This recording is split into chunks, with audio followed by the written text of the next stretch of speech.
Pepple Todd here. Friday, February 27th.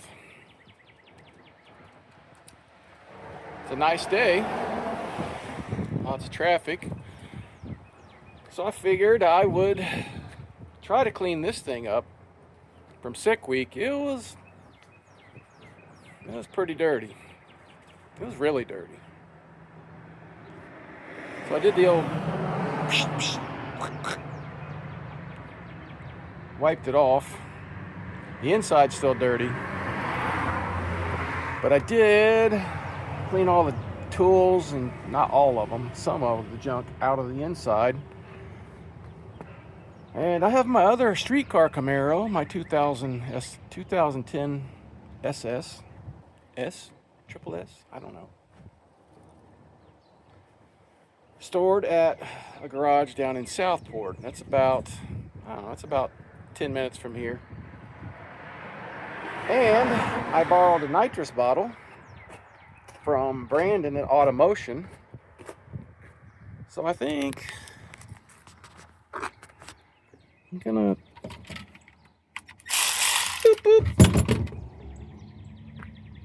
gonna cruise down to Automotion, down that way, and this,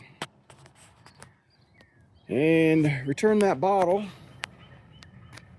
swing over by my garage, not my garage, the garage where I'm storing my other car, and can you see me? Start it. This has been sitting there probably 3 months, maybe 3 or 4 months. So we're gonna go. Did I say go? I meant we're gonna go do that now and try to enjoy this weather a little bit before the traffic gets any busier. Let's go do that. Having a hard time getting the record button to come on today. We have that. So we made it. No issues. I mean, we just drove almost 1,000 miles, so why would it have issues? But you know. So anyway, this is where I store my newish Camaro. It's actually one of my customers that I do heating and air for that has some rentals, and he's rehabbing this house that he rents, probably on the market pretty soon, I don't know. Good dude.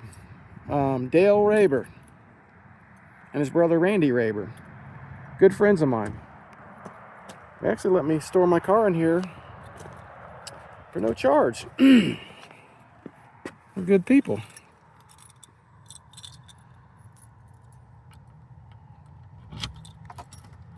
Boop. Oh, mercy. Well, it's still here. That's a good sign.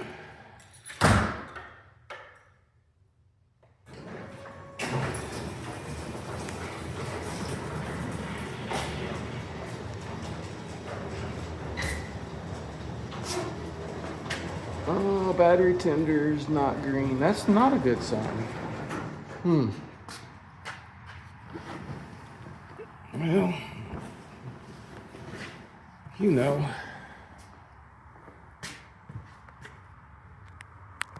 So this is the car, that I bought after I sold my red 67 Chevelle.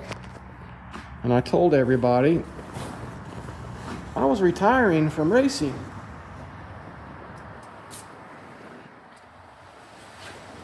It had, I think 11,000 miles on it when I bought it.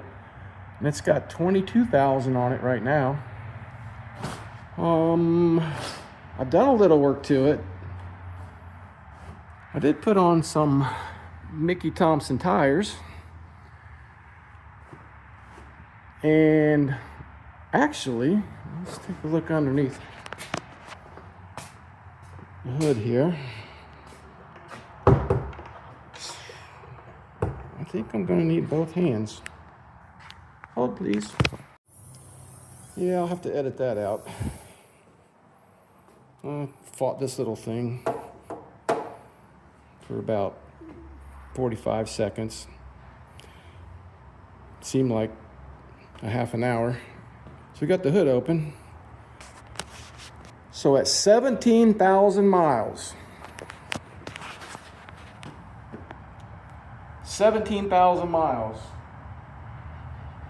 six years ago, 7 years ago, when I had this for a while.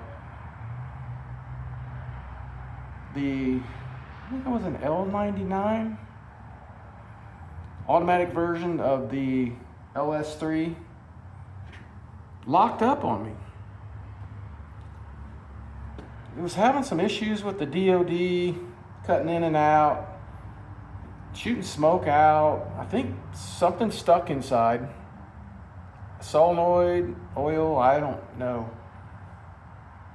And it locked up. I mean, not only did it lock up, it hydraulicked a cylinder, bent the rod, exploded a piston, which tore up the cylinder, tore up the head. It was junk. So back in 2020, was it 2020? I think the fall of 2020, I bought this LS3 Corvette crate motor from GM. At the time, they were less than $6,000.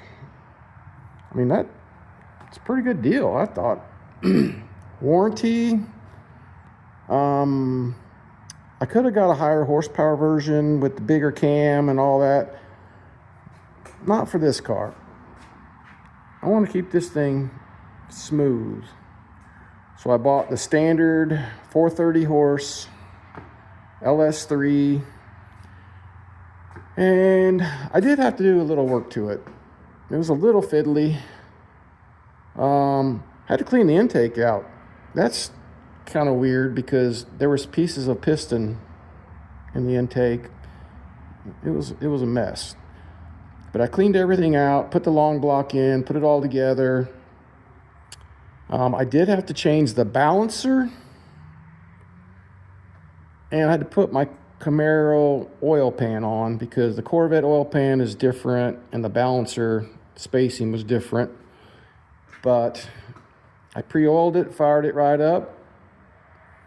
Runs like a champ. I actually think it's got a little more power than the L99, I believe. But it runs good.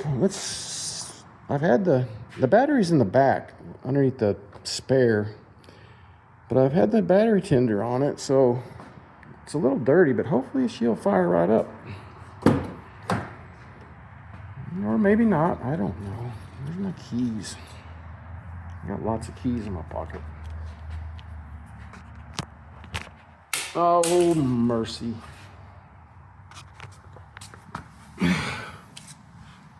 Another fun fact. I guess this is the only fun fact. GM keeps sending me recalls on this key. I guess because maybe somebody got hurt with the switchblade key. I don't know. I like it. I don't want to trade it in because I think it is cool.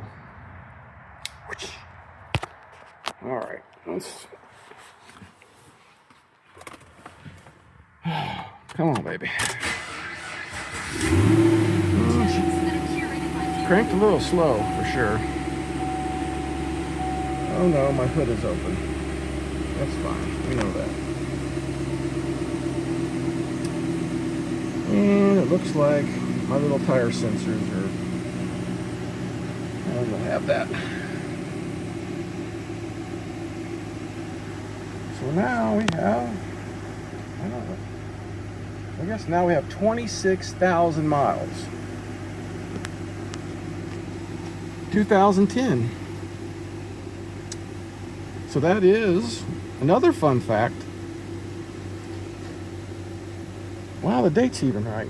That's good. This is the first, I guess that's Gen 5 Camaro. When they first came out, 2010, when they made this body style, this is the first edition, I guess you would say, that came out. And this one was actually owned by a little old lady. She wasn't from Pasadena though. She was from Fort Wayne. Her husband bought this for her. And her husband had a Copo Camaro, and he bought her this, and she hated it because she couldn't see out of the back, which I get that.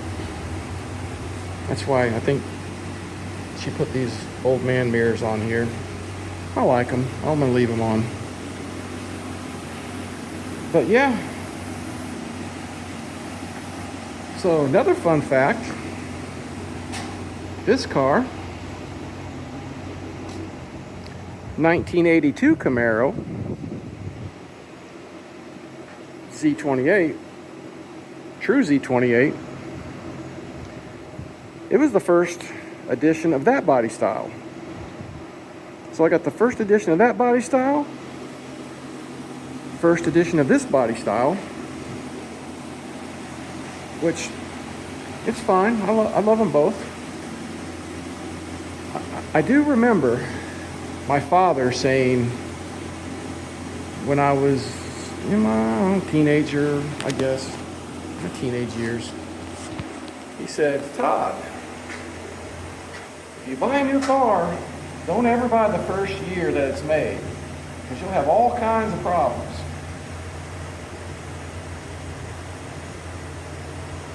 He might have been right. Silver car, crossfire injection. I don't think they ever worked out too good. I know when I got that car, it had the crossfire injection. It didn't run very good at all. But this car,